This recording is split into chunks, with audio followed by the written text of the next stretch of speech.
Assalamualaikum warahmatullahi wabarakatuh.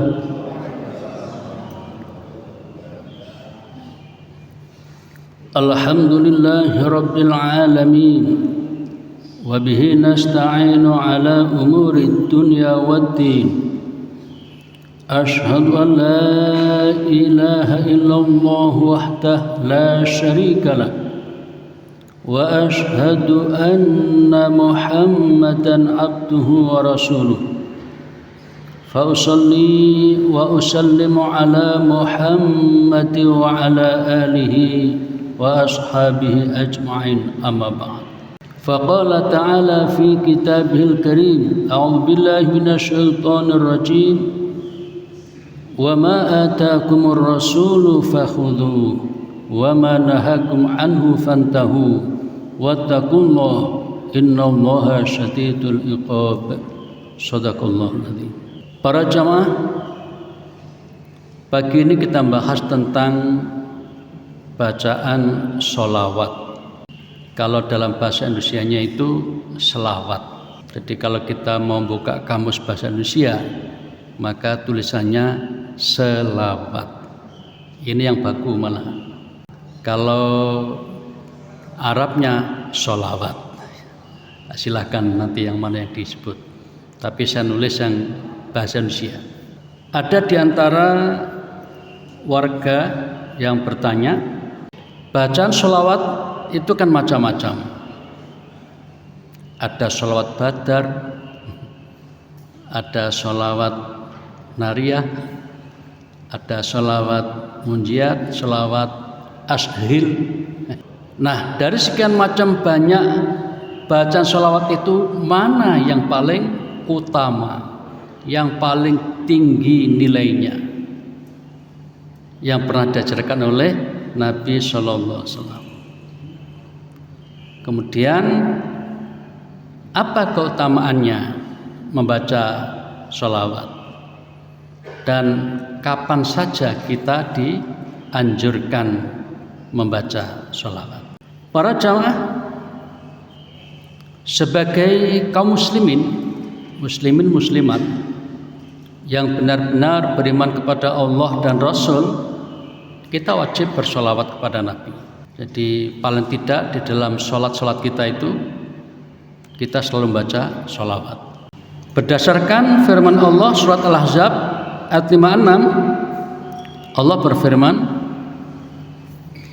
Inna Allah wa malaikatahu yusalluna 'alan nabi ya ayyuhalladzina amanu sallu 'alaihi wa sallimu taslima. Sesungguhnya Allah dan para malaikatnya berselawat untuk Nabi.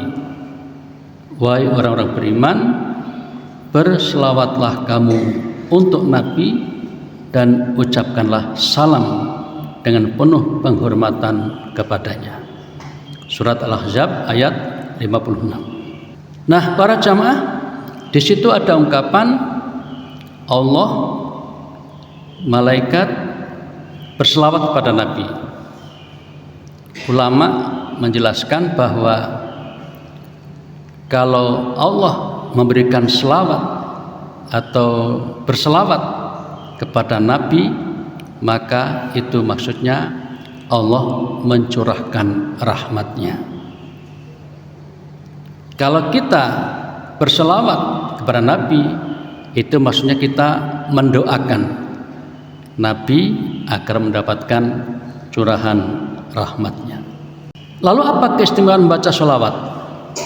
Ada beberapa hadis yang menjelaskan tentang ini. Sebagiannya diantaranya adalah yang pertama tentang keutamaan membaca sholawat. Hadis riwayat At-Tirmidzi dari Ibnu Mas'ud, Nabi bersabda, "Awalan nasi bi," orang yang paling dekat denganku, Yaumal qiyamati, besok pada hari kiamat, aktsaruhum alayya sholatan, yaitu orang yang paling banyak bersolawat kepadaku. Jadi siapa yang paling banyak bersolawat kepadaku, orang itu nanti akan paling dekat denganku. Bayangannya kan nanti di akhirat itu Nabi dapat tempat yang sangat istimewa. Tempat itu juga disiapkan untuk orang-orang yang gemar bersolawat diantaranya. Karena itu maka bersolawat ini menjadi sangat penting dan juga ikut menentukan kita nanti di mana posisinya, dekat dengan Nabi atau jauh dari Nabi. Nah, di hadis ini Nabi menyatakan orang yang paling dekat dariku pada hari kiamat adalah yang paling banyak berselawat kepadaku. Hadis riwayat At-Tirmidzi. Para jamaah, sebagian ulama menilai hadis ini lemah, tapi sebagian yang lain menyatakan hasan.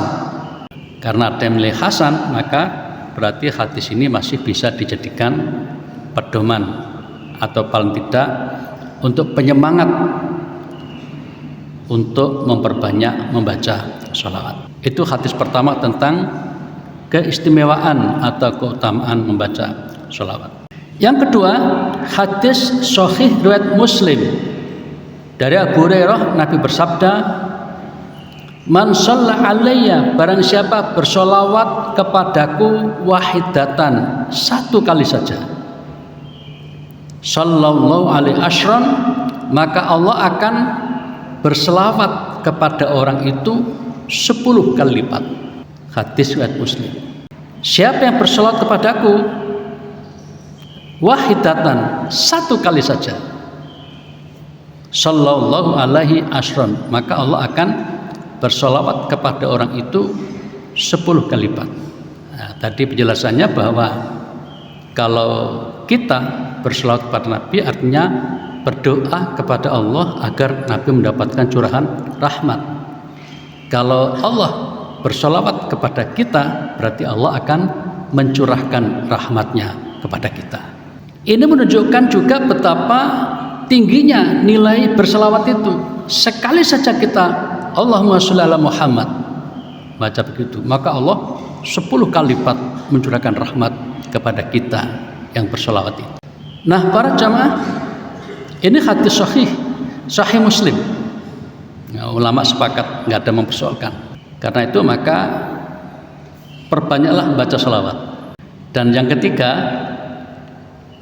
dari riwayat Al-Jahdami dari Abdullah bin Amr, Nabi bersabda, man shalla, barang siapa bersolawat alayya, atasku, membaca solawat, aw sa'ala li al-wasilah, atau orang itu minta kepada Allah agar wasilah diberikan kepadaku, haqqat alayya syafaati, maka orang itu berhak mendapatkan syafaatku yaumul qiyamati, besok pada hari kiamat. Kata Albani, hadis ini sahih. Para jamaah, ini juga menunjukkan betapa tingginya nilai bersolawat.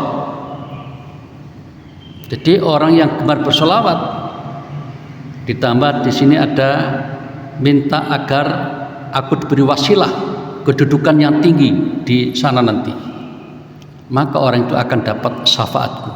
Kira-kira 3 tahun yang lalu ya, saya pernah bahas panjang lebar tentang syafaat itu, sampai mungkin dua pertemuan ya, tentang syafaat itu. Intinya bahwa syafaat Nabi itu sangat-sangat kita butuh, karena memang pada saat itu tidak ada siapapun yang bisa menolong kita kecuali Allah dan Rasul yang diberikan kewenangan untuk menolong hambanya yang lainnya, dan itu namanya syafaat. Para jamaah, 3 hadis tadi itu menggambarkan betapa mulianya, betapa istimewanya, betapa tingginya nilai bersolawat itu. Ya, di antaranya tadi menjelaskan tentang agar kita memperbanyak solawat. Yang paling banyak bersolawatnya besok di hari kiamat akan dekat sekali denganku. Kemudian orang yang mau bersolawat sekali saja akan dibalas oleh Allah dengan mencurahkan rahmatnya 10 kali lipat. Dan yang ketiga tadi, yang mau bersolawat kepadaku dan juga memintakan kepada Allah agar aku dapat kedudukan yang tinggi di sana, berhak mendapatkan syafaat. Baik para jamaah, dari sini kita mendapatkan pelajaran bahwa bersolawat itu sangat penting. Lalu seperti apa bacaan solawat itu? Bacaan solawat yang diajarkan Nabi kepada para sahabat juga para kita itu seperti apa? Para jamaah, rupanya setelah kita melacak sejumlah hadis tentang solawat ini, redaksi bacaan solawat itu beragam, macam-macam, banyak sekali. Nah, dari sekian banyak bacaan solawat itu yang akan kita tampilkan di kesempatan pagi ini sekitar 6 atau 7 macam. Ulama sepakat bahwa bacaan solawat yang paling mulia, nah ini judulnya kan, bacaan solawat yang paling tinggi nilainya itu disebut dengan solawat Ibrahimiyah. Solawat Ibrahimiyah, maksudnya bacaan solawat yang di situ menyebut nama Ibrahim, seperti dalam sholat kita, terutama pada tasyahud akhir, maka kita menyebut wa ala ali Ibrahim. Itu berarti sholawat Ibrahimiyah. Itu adalah sholawat yang paling tinggi nilainya. Ibnu Abi Layla berkata, aku bertemu dengan Ka'ab bin Ujrah, kemudian beliau berkata, maukah kamu aku berikan hadiah yang aku dengar dari Rasulullah Sallallahu Alaihi Wasallam? Aku berkata, ya mau, hadiahkanlah itu kepadaku. Maka beliau berkata, sa'alna Rasulullah, kami bertanya pada Rasul. Fakulna ya Rasulullah wa Rasul, kaifas sholatu alaikum ahlal baiti. Ya Rasul, bagaimana caranya bersolawat kepada panjenengan dan segenap keluarga al-bait? Fa innallah, semuanya Allah qad alamana, Allah telah mengajari kami kaifa nusallim alaikum, bagaimana kami mengucapkan salam. Kami sudah tahu bagaimana mengucapkan salam, tapi kami belum tahu bagaimana cara bersolawat. Qala, Nabi mengatakan, qulu, bacalah, Allahumma salli ala Muhammad wa ala ali Muhammad kama sallaita ala Ibrahim wa ala ali Ibrahim innaka hamidum majid. Allahumma barik ala Muhammad wa ala ali Muhammad kama barakta ala Ibrahim wa ala ali Ibrahim innaka hamidum majid. Inilah yang namanya sholawat Ibrahimiyah. Di situ menyebut nama Nabi Muhammad dan keluarganya, kemudian menyebut Nabi Ibrahim dan juga keluarganya. Kebetulan di redaksi ini innaka hamidum majid 2 kali. Innaka hamidum majid 2 kali. Hadis ini riwayat Al-Bukhari sahih. Jadi kalau kita mau baca yang ini silahkan. Ini salah satu pilihan. Nah, para jamaah, berdasarkan hadis tadi, beberapa ulama komen. Di antaranya adalah Imam As-Sakhawi. Beliau menerangkan, istadalla bi ta'limihi sallallahu alaihi wasallam li ashabihi kaifiyatas sholati alaihi ba'da su'alihim annaha afdalul kaifiyat li'annahu la yahtaru nafsi illa al asrafa wal afdala. Hadis tadi menjelaskan tentang ajaran Rasulullah kepada sahabatnya bagaimana cara membaca sholawat. Maka kemudian Nabi menjelaskan itu tadi. Nah, penjelasan Nabi ini menunjukkan bahwa bacaan seperti itu adalah afdalul kaifiyat, cara yang paling utama, bacaan sholawat yang paling utama. Karena sesungguhnya Nabi ketika memilih sesuatu, maka tentulah yang dipilih itu yang paling mulia, yang paling utama. Nah, ini adalah siapa ini? Ali bin Naif Asyhud dalam kitab Mausu'ah Ad-Difa' an Rasulillah sallallahu alaihi wasallam. Ini komentar ulama tentang hadis tadi, yang intinya bahwa bacaan sholawat yang utama adalah sholawat yang di situ ada kalimat Nabi Muhammad dan juga Nabi Ibrahim dan juga keluarganya. Kemudian Ibnu Qayyim mengatakan wa akmalu ma yusalli alaihi bihi, bacaan sholawat yang paling sempurna wa yasilulaihi ya as-sholatu al-ibrahimiyah, yaitu sholawat yang disebut dengan sholawat Ibrahimiyah. Kama allama ummatahu, sebagaimana beliau telah mengajarkan pada umatnya, ayusallu alaihi, agar bersolat kepadanya. Fala sholata alaihi, maka tidak ada sholawat kepada beliau akmal minna, yang lebih sempurna. Tidak ada sholat yang sempurna kecuali itu.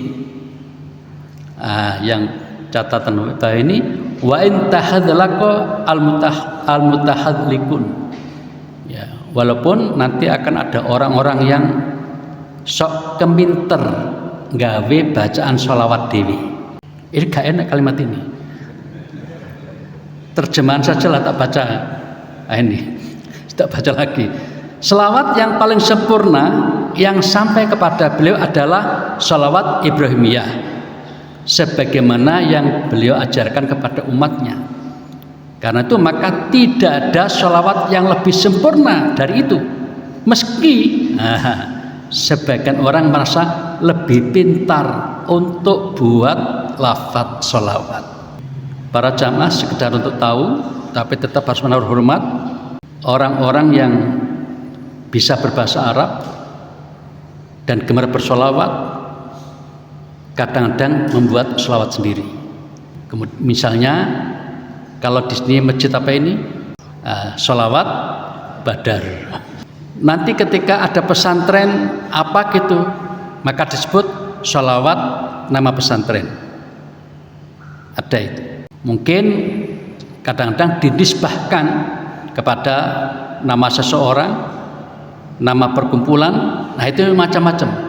Itu sholawat produksi orang-orang yang kreatif.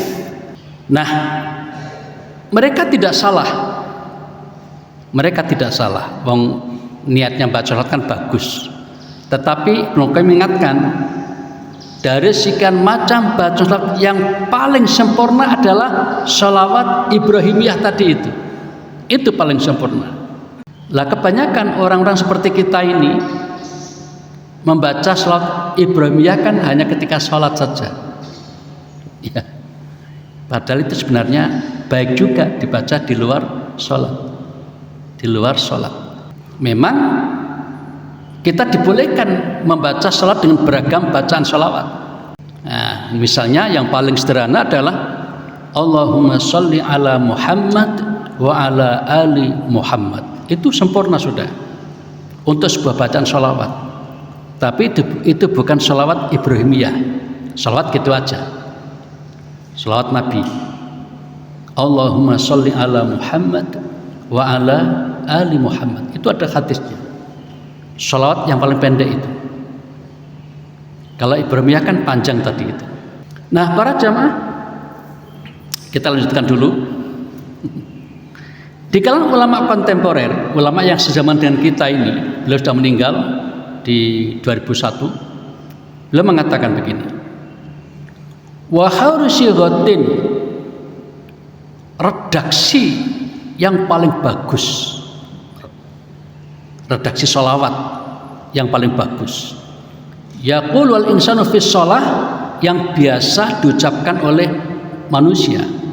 Bacaan sholawat yang paling bagus yang dibaca oleh manusia, sholawat Nabi adalah mahtarahun Nabi, yang dipilih oleh Nabi, yang diajarkan oleh Nabi kepada para sahabat dan juga nanti kepada kita. Ini pernyataan Syekh Al-Utsaimin. Nah, atas dasar ini para jamaah, sebaiknya kita mengutamakan bacaan sholawat yang bersumber dari Nabi, walaupun kita boleh bacaan sholawat yang lain. Yang sempat populer kemarin ketika pemilu itu sholawat ashil. Dari komentar sejumlah ulama tadi dapat difahami bahwa sholawat yang paling utama dan sempurna adalah sholawat yang diajarkan oleh Nabi Shallallahu Alaihi Wasallam, yang telah disebutkan dalam hadis sahih tadi. Di antara contohnya adalah yang kita tunjukkan tadi, yang disebut dengan sholawat Ibrahimiyah, yang biasa kita baca pada saat kita duduk tasyahud. Nah, paling tidak di tasyahud akhir. Nah, sebagian ulama menganjurkan juga di tasyahud awal. Tasyahud awal juga sampai innaka hamidum majid, yang kedua juga innaka hamidum majid. Nah, ulama lain membolehkan untuk yang pertama, yang penting sudah baca sholawat, sehingga Allahumma sholli ala Muhammad wa ala ali Muhammad itu sudah boleh dicukupi di situ. Nah, sekarang mari kita kenali seperti apa sholawat Ibrahimiyah itu, macam-macamnya. Pertama dari Jalan Abu Hamid As-Sa'idi. Nah, coba nanti mari kita ngecek bacaan kita yang selama ini kita bawa, kita pakai, ada nggak yang cocok dengan tuntunan Nabi yang kita tampilkan nanti. Ada 6 macam di sini. Yang pertama adalah ini. Allahumma sholli ala Muhammad wa ala azwajihi wa dzurriyyatihi. Nah, ini. Jadi di sini shalawatnya ditujukan pada Nabi Muhammad, para istrinya dan juga keturunannya. Di sini. Contoh yang pertama tadi kan tidak ada itu. Ini ada tambahan wala azwajihi wa dzurriyyatihi. Kama shallaita ala ali Ibrahim wa barik ala Muhammad wa ala azwajihi wa dzurriyyatihi kama barakta ala ali Ibrahim innaka Hamidum Majid. Ini agak sedikit singkat. Tapi yang bedakan dari yang selama ini kita baca adalah ada kata-kata ala azwajihi wa dzurriyyatihi. Ini yang bedakan. Saya pernah mungkin 10 tahun mempraktekkan bacaan ini. Hadis sahih riwayat Muslim. Contoh yang kedua adalah dari jalan Nabi Mas'ud Al-Ansari ini. Allahumma sholli ala Muhammad wa ala ali Muhammad kama shallaita ala ali Ibrahim wa barik ala Muhammad wa ala ali Muhammad kama barakta ala ali Ibrahim. Ada tambahannya fil alamina innaka Hamidum Majid. Tadi tidak ada fil alamina. Di sini tidak ada azwaji wa dzurriyyatihi. Ini contoh kedua berdasarkan hadis riwayat Muslim juga. Contoh yang ketiga agak panjang ini. Allahumma sholli ala Muhammadin nabiyil ummi. Yang membedakan ini ada an-nabi al-ummi. Allahumma sholli ala Muhammadin nabiyil ummi wa ala ali Muhammad kama shallaita ala Ibrahim wa ala ali Ibrahim. Sama saja yang lain. Wa barik ala Muhammadin nabiyil ummi wa ala ali Muhammad kama barakta ala Ibrahim wa ala Ibrahim innaka Hamidum Majid. Di tag ini tidak ada fil alamina, tapi ada tambahan an-nabi al-ummi yang membedakan. Kemudian yang keempat dari Abu Sa'id Al-Khudri, ini pendek banget ini. Allahumma sholli ala Muhammad abdika wa rasulika. Yang bedakan ini abdika wa rasulika. Allahumma sholli ala Muhammad abdika wa rasulika kama shallaita ala ali Ibrahim wa barik ala Muhammad wa ala ali Muhammad kama barakta ala Ibrahim. Pendek. Kemudian yang kelima agak panjang lagi, agak mirip yang pertama. Allahumma sholli ala Muhammad wa ala ahli baitihi. Ada tambahnya ahli baitihi. Ya, yang pertama tadi kan wala azwaji wa dzurriyyati. Ini tambah lagi ahli bait. Membedakan di situ. Allahumma sholli ala Muhammad wa ala ahli baitihi wa ala azwajihi wa dzurriyyatihi kama shallaita ala ali Ibrahim innaka Hamidum Majid. Wa barik ala Muhammad wal ali baitihi wal azwajihi wa dzurriyyatihi kama barakta ala ali Ibrahim innaka Hamidum Majid. Ya, tambahnya di situ. Ini hadis riwayat Ahmad, kata Syu'aib Al-Arnaud sahih. Dan yang keenam, ini pendek nih. Allahumma sholli ala Muhammad wa ala ali Muhammad wa barik ala Muhammad wa ala ali Muhammad kama shallaita wa barakta ala Ibrahim wa ali Ibrahim innaka Hamidum Majid. Nah, ini pendek, paling pendek. Mungkin bagi orang yang baru masuk Islam sehingga kok dua mungkin bisa diperkenalkan yang ini, paling pendek ini. Ya. Inilah ragam macam-macam bacaan sholawat, semuanya sah, benar. Kita boleh pakai yang mana saja. Kalau perlu hafalkan semua 6 ini. Ada orang yang punya kemampuan menghafal dengan sangat bagus kan ya. Nah, itu andaikan kita bisa seperti itu, mungkin hari ini kita baca yang nomor 1, nanti sholat berikutnya yang kedua, nggak masalah, karena semuanya sahih. Jadi ini namanya pilihan. Kita tidak memilih salah satu, tapi yang mana saja boleh, bahkan bergantian boleh. Nah, ini diduga Nabi itu bermacam-macam cara membaca sholawatnya itu. Atau bisa jadi sahabat ketika merekam itu, ya hasil rekamannya ada yang sempurna, ada yang tidak sempurna. Tapi kalau kita husnudzon, berprasangka baik, sahabat itu bagus hafalannya, para ulama bagus hafalannya, lebih aman kalau kita mengatakan bahwa Nabi memberikan contoh yang bermacam-macam. Itu paling aman. Kepada Nabi kita husnudzon, kepada para sahabat husnudzon, pada hadis juga husnudzon. Nah, itu tadi adalah sholawat Ibrahimiyah yang kita contohkan tadi itu. Adapun redaksi yang ringkas dan pendek tentang bacaan sholawat ini di luar Ibrahimiyah adalah yang tadi saya contohkan di depan. Allahumma sholli ala Muhammad wa ala ali Muhammad. Ini sudah cukup. Ini hadis riwayat An-Nasa'i dan hadis ini sahih. Jadi para jamaah, kalau kita dalam suasana yang memungkinkan, senggang, maka perbanyaklah baca sholawat, paling tidak seperti ini. Allahumma sholli ala Muhammad wa ala ali Muhammad. Para jamaah, karena saya menyampaikan masalah sholawat, maka saya bertanya pada diri sendiri, apakah saya juga suka baca sholawat? Kan gitu. Iya, saya suka baca sholawat. Saya kasih contoh. Jadi sebagai pertanggungjawaban bukan hanya ilmiah tapi juga amaliyah. Saya hampir setiap hari dalam perjalanan saya dari rumah Sidoarjo ke kampus Gunung Anyar itu baca sholawat. Jadi saya bagi 2 tahap. Sidoarjo sampai di Waru kan ada tol. Maka saya baca kalimat thayyibah. Subhanallah walhamdulillah wala ilaha illallah wallahu akbar wala haula wala quwwata illa billah. Itu hadisnya banyak sekali.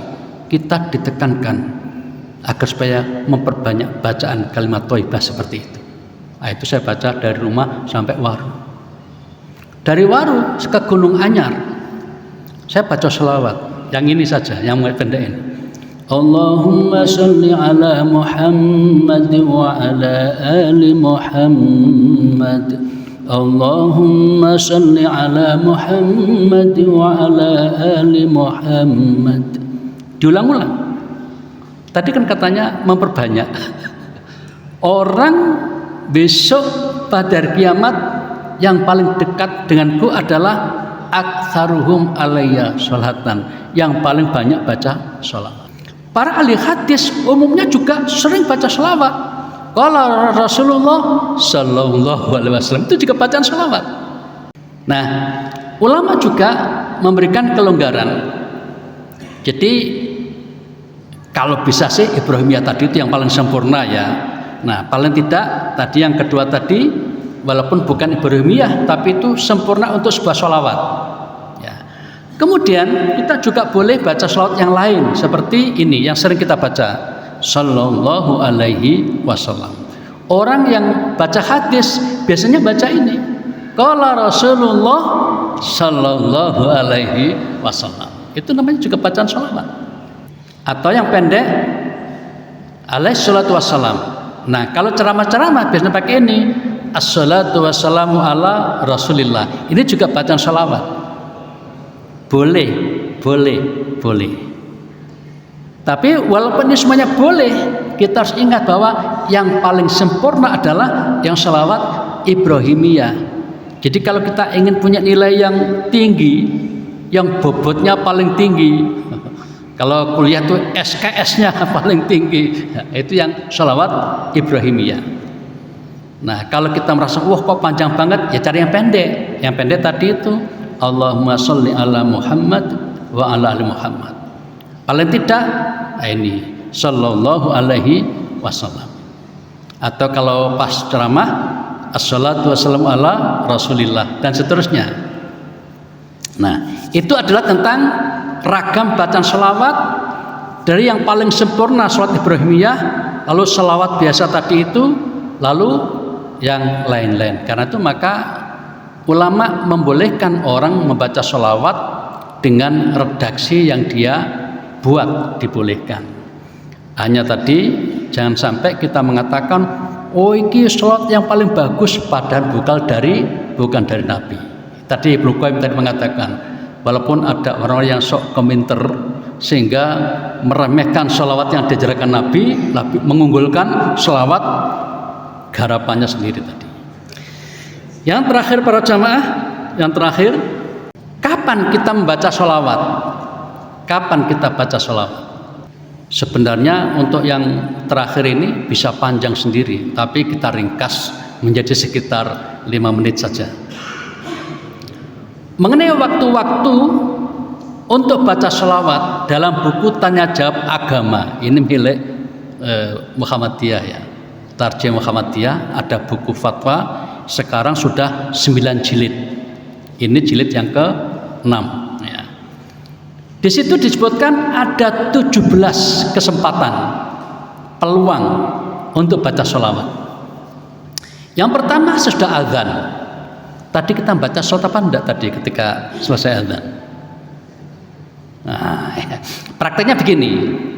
Setelah azan, di dalam azan itu kita diperintahkan meniru Allahu Akbar, Allahu Akbar, Allahu Akbar, Allahu Akbar. Kan begitu ya. Hayya 'alas shalah. Kecuali itu la haula wala quwwata illa billah. La ilaha illallah. Kita tirukan la ilaha illallah. Kita tambahi Muhammadur Rasulullah sallallahu alaihi wasallam. Itu bacaan sholawatnya. Tapi kalau ingin panjang ya seperti di tasyahud akhir itu. Allahumma sholli ala Muhammad wa al Muhammad kama shallaita ala Ibrahim wa al Ibrahim, dan seterusnya sampai dengan innaka Hamidum Majid. Tapi mungkin kesuwen gitu. Lah kalau ingin ringkas tadi itu Muhammadur Rasulullah sallallahu alaihi wasallam, jangan dilupakan itu. Nah, itu ada hadisnya. Kemudian yang kedua, ketika masuk masjid, kita masuk masjid yang populer kan Allah maftahli abwaba rahmatik. Sebelum itu tambahi Allahumma sholli ala Muhammad wal Muhammad Allahumma aftahli abwaba rahmatik. Di hadis lain itu dijadikan satu, ada salawatnya juga ada doa tadi itu. Yang ketiga, sudah membaca tasahud dalam sholat, ini sudah kita bahas. Yang keempat, dalam sholat jenazah karena ada 4 takbir. Takbir yang kedua membaca sholawat di permulaan dan akhir doa. Jadi kalau kita berdoa itu membaca puji-pujian, lalu membaca sholawat, baru isi doa. Diakhiri dengan sholawat, kemudian pujian lagi, selesai. Itu etika dalam berdoa. Kemudian ketika Anda memulai urusan penting, nah ini, waduh, ini masalah penting ini. Allahumma sholli ala Muhammad, ya Allah mudahkanlah urusan saya. Nah, jadi di tengah-tengah itu doa-doa kita yang sangat penting itu sisipi bacaan sholawat. Yang ketujuh, di akhir bacaan kunut, juga dianjurkan. Kunut apa saja lah, ada kunut nazilah, kunut indan itu. Ya. Yang kedelapan, dari Jumat, ya ini pagi, siang, sore, malam, silahkan baca. Di dalam khutbah juga begitu. Bahkan juga ceramah-ceramah juga dianjurkan. Sesudah baca talbiyah, labbaik Allahumma labbaik, labbaik la syarika laka labbaik, innal hamda wan ni'mata laka wal mulk la syarika lak, Allahumma sholli ala Muhammad wa Muhammad. Nah, misalnya tambah begini. Kemudian ketika telinga mendenging, wah ini orang Jawa itu ngerti, ini apa iki, alamat apa ini? Ya sudahlah, baca selawat supaya Allah menurunkan rahmat untuk kita. Sehingga yang baik saja yang akan kita hadapi, yang kita terima. Allahumma sholli ala Muhammad wa ala ali Muhammad. Tiap-tiap mengadakan majelis, ketika ada pengajian, penceramah mesti baca sholawat kan, ya. Kemudian ketika kesusahan dan kegundahan, ingat para jamaah, tidak ada di antara kita yang nggak pernah gelisah itu. Pernah, semuanya pernah. Lah ingat ketika kita pas ada suasana batin tidak nyaman itu, segera Allahumma sholli ala Muhammad wa ala ali Muhammad, lalu berdoa apa yang kita inginkan.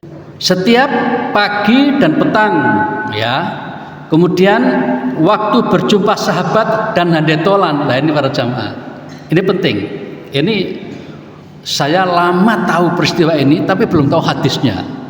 Ternyata ada hadisnya itu. Jadi kita ketemu, assalamualaikum warahmatullahi wabarakatuh, salaman itu, maka kita boleh mengucap Allahumma sholli ala Muhammad wa Muhammad. Itu ajaran mbah kita itu ternyata. Udah lama saya diajari mbah itu kayak gitu. Kalau ketemu salaman, bacalah sholawat. Ternyata ada hadisnya sendiri. Nah pagi ini kita belum menyampaikan hadisnya. Pitulas sih, hadis pitulas biro. Satu pengajian sendiri itu nanti ya, suatu ketika jika diperlukan ya. Dan yang terakhir, ketika nama Rasulullah Muhammad sallallahu alaihi wasallam disebut. Jadi kalau ada penceramah misalnya wassalatu wassalamu ala Muhammad, masing-masing kita membaca Allahumma sholli wa sallim barik alaihi, atau tadi itu Allahumma sholli ala Muhammad wal Muhammad. Tapi yang sopan, karena banyak yang nggak sopan. Kan kadang-kadang gini ya, wassalatu ala Muhammadin Allahumma sholli, kan gitu ya. Jangan begitu. Tujuannya mungkin baik, caranya yang kurang sopan. Ya kita respon dengan Allahumma sholli. Wallahu a'lam bishawab. Waktunya sudah jam 50 dari jam 5.50 ya. Jadi para jamaah, saya kira ini, jadi yang saya sampaikan ini sekedar untuk mengingatkan kembali dulu pernah kita pelajari, lalu kita dapatkan informasi, oh yang paling utama yang ini. tetap saja kita menghormati bacaan sholawat dari manapun, ya, siapapun, karena secara umum bacaan sholawat itu sangat bagus, bahkan perintah dari Allah tadi itu, sallu ya alaihi wasallimu taslima. Kita tidak bahas salamnya tapi sholawatnya saja. Kalau salam udah biasa kita baca di sholat itu, at-tahiyatulillah wassalatu thayyibat, assalamu alaika ayuhan nabiyyu, dan seterusnya itu. Demikian para jamaah yang dapat disampaikan. Mohon maaf. Oh, masih ada pertanyaan ini. Sampai jam 6 kalau begitu ya. Silakan. Yang pertama tentang Allah bersolawat ya. Ini hadisnya kan. Man shalla, barang siapa bersolawat alayya atasku wahidatan, satu kali ucapan sholawat, sallallahu alaihi, maka Allah akan bersolawat alaihi kepada man, kepada orang itu asron 10 kali. Nah, ini penjelasannya. Ini ulama-ulama sudah sepakat, nggak ada yang tidak. Jadi ketika seseorang bersolawat kepada Nabi, itu intinya adalah mendoakan kepada Nabi agar Nabi mendapatkan curahan rahmat. Itu kan nggak ada masalah ya. Kemudian yang kedua, Allah akan bersolawat pada orang itu. Lalu kalau bersolawat, apa maksudnya? Nah, maka yang dimaksud Allah bersolawat adalah Allah mencurahkan rahmatnya kepada orang yang bersolawat tadi itu, sehingga mendapatkan balasan yang berlipat-lipat. Di sini disebutkan 10 kali lipat. Di Islam itu memang biasa ketika ada kebaikan itu maka sampai dilipat gandakan 10 kali lipat. Itu minimal itu 10 kali lipat, bahkan bisa berlipat-lipat.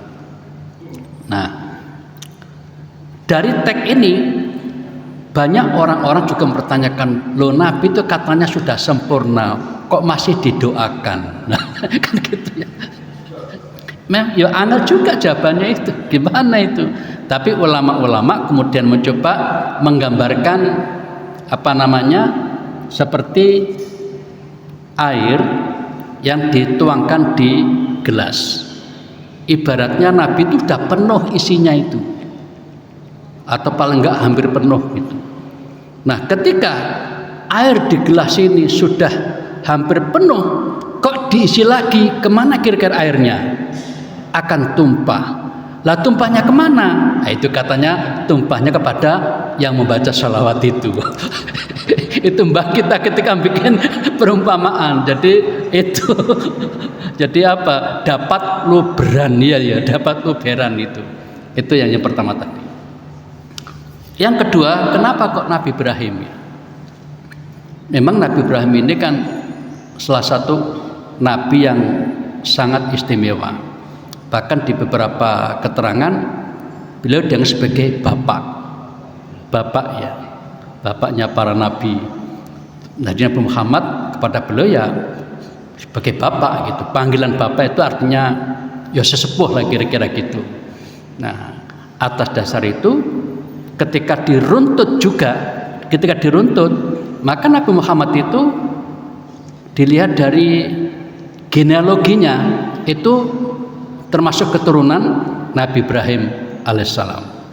Jadi Nabi Ibrahim kita punya catatan sejarah, punya anak yang pertama namanya Ismail, kemudian yang kedua Yakub, kan begitu ya, Ismail, Yakub. Nah, dari Ismail ini maka turun akhirnya kepada Nabi Muhammad SAW. Kemudian yang Yakub itu dan seterusnya sampai kepada para nabi Bani Israel berikutnya yang kemudian berpusat di yang sekarang kita sebut Yerusalem atau Palestina itu ke sana. Yang di Mekah yang Nabi Muhammad SAW. Karena itu maka ketika Isra dan Mi'raj, ini ceritanya Nabi dari Mekah ke mana itu Al-Aqsa Palestina. Ini seakan-akan ya, ini cara orang menganalisis, boleh-boleh saja. Jadi Nabi itu diperintahkan untuk menghubungkan, mendekatkan antara dua keturunan besar ini, keturunan Bani Ismail dengan keturunan Bani Yakub. Isra dari Mekah ke Palestina, dari Masjidil Haram ke Masjidil Aqsa, sehingga supaya merucut bahwa kita itu asal usulnya dari Nabi Ibrahim alaihissalam. Nah, keterangan secara khusus saya belum dapat mengapa kok Nabi Ibrahim disebut di dalam salawat ini. Jadi setahu saya untuk sementara memang Nabi Ibrahim punya tempat yang spesial. Ya, selain tadi mengerucut dari keturunan tadi itu, juga Nabi Ibrahim dapat julukan Khalil, kekasih Allah Subhanahu wa taala. Selain tadi juga dapat panggilan Bapak. Wallahu a'lam bishawab. Sementara itu jawabannya. Bapak ada sendiri? Cukup? Cukup ya. Terima kasih. Ada lagi? Satu lagi sebentar. Di dalam acara-acara majelis biasanya acara itu pembawa acara agak kesusahan untuk mengakhiri acara. Oh iya. Allah SWT kemudian zaman membawakan terus hujan seperti mana? Secara umum ya, kita husnudon saja. Bacaan sholawat itu baik dibaca ketika mengawali kegiatan dan juga mengakhiri kegiatan. Baik juga dibaca. Baik juga. Jadi ya wajar aja. Hanya saja dalam prakteknya orang dapat kesan untuk mengusir ya. Allahumma shalli Muhammad, Allahumma shalli terus bujar kan gitu ya. Ya, tujuannya kan baik sebenarnya itu. Mari kita sering-sering atau memperbanyak bacaan sholawat. Jadi ketika Nabi Muhammad disebut, kita, nah jawabannya pendek bisa Allahumma sholli alaihi atau sholli alaihi gitu. Sallallahu alaihi wasallam, bisa macam-macam. Oke, saya kira cukup ya. Terima kasih atas kebersamaannya. Semoga bermanfaat. Mari kita terus belajar dan semoga Allah membimbing kita semua sehingga kita bisa semakin bagus dalam mengamalkan ajaran agama ini dan semoga kita senantiasa mendapatkan bimbingannya. Kita akhiri dengan doa kafaratul majelis. Subhanakallahumma wa bihamdika asyhadu an la ilaha illa anta astaghfiruka wa atubu ilaik. Wassalamualaikum warahmatullahi wabarakatuh.